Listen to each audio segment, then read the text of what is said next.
Congressman and head of the House Intelligence Committee, Mike Rogers. Congressman, it's always great to have you. Let's start with this idea of cutting off Putin's oil and energy sector. If we want to hurt him, this is what it's going to take. This is political suicide, though. Do you think that's at play, and is there any chance it happens? Boy, I'm not sure. I think they're going to be very reluctant to do it. So there are different countries releasing some of their strategic oil reserves, real candidly, as we speak. China, Saudi Arabia built up a reserve going into this mess, trying to artificially keep prices down for oil. That's going to run out. That's going to be a tool that loses its effectiveness here probably in the very near future. And so if you really want to hurt their financial well-being, you've got to go after their energy market. That's how they fund everything that they're doing. And every dollar over $100 a barrel is manna from heaven from Russia that allows them to do this military campaign and do other things that they would do. So it's not a very diversified economy.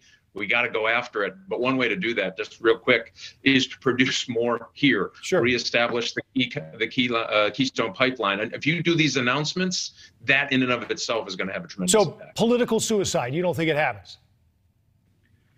Boy, I just can't, not anytime soon. I think if it goes longer, maybe, but I just don't see it. We haven't seen this appetite either by Europe or the United States to really go after their jugular on their economy. This is the jugular in their economy. This is the one thing that will bring them to their knees financially. And they haven't talked about it yet. I just can't see it happening anytime soon. They should. I mean, this would really hurt them. Yeah, well, we have a commentary on this coming up a little later in the broadcast. But in the meantime, Congressman, I wanted to get you on something Marco Rubio just tweeted. And it said, basically, expect the unexpected. And he warned of deep fakes, these videos coming from Russian intelligence soon. We knew there was going to be a cyber element to this war. And it sounds like, according to Senator Rubio, it's coming. Yeah, so he's on the Intelligence Committee. I'm sure he's getting some briefings on this. But the Russians have been exceptionally good at this already, and we have seen them use it in the past. So they believe that information operations, things that either make you believe something that aren't true or just take a kernel of truth and kind of flip it around. We saw them do this in Europe. We saw it do them in the Baltics, trying to get people confused about where, what was up and what was down. So I suspect that they will continue to do that.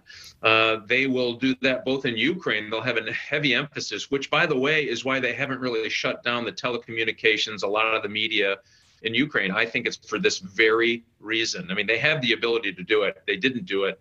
My argument is because they want this misinformation, including deep fake videos, meaning if you look at it, it looks real. Really hard for you not to tell that it's a fake video. And that's what it's going to do, is try to sow chaos, fear, is going to try to disrupt the Ukrainian both military and civilian operations. And they have the ability to do it. They're very good at it. Let me have you put your intelligence hat on again, Congressman. Do you think there are covert operations underway right now that we're involved with in Ukraine? Listen, that's a hard question. I would be surprised if the very brave men and women who participate in covert action aren't at least supplying some valuable information to our Ukrainian friends. How about that? All right, that works, because I wouldn't be a bit surprised, and I'm not sure anyone would. We just can't say it, I guess, at this point. We'll see.